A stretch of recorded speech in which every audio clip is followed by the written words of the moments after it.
চলো আজকে বেস কালারটা কমপ্লিট করি।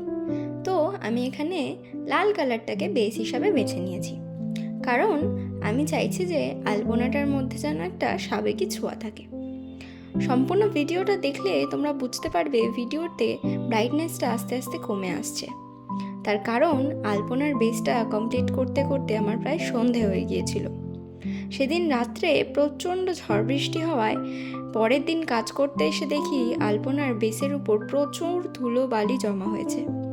এরপর সেটাকে পরিষ্কার করে আমি আবার কাজ শুরু করি। এখানে আমি লাল রঙের সাথে জল মিক্স করে করে পুরো বেসটা কমপ্লিট করেছি। এরপর তোমরা দেখতে পাবে আমি পুরো সার্কেলটাকে 9টা ভাগে ভাগ করে নিয়েছি এবং বর্ডার দিয়ে নিয়েছি। এরপর এই 9টা ভাগের প্রত্যেকটা ভাগে আমি কলকা করব এবং আলপনাটাকে কমপ্লিট করব। তো আজ এই পর্যন্তই, বাকিটা পরের পার্টে আসছে।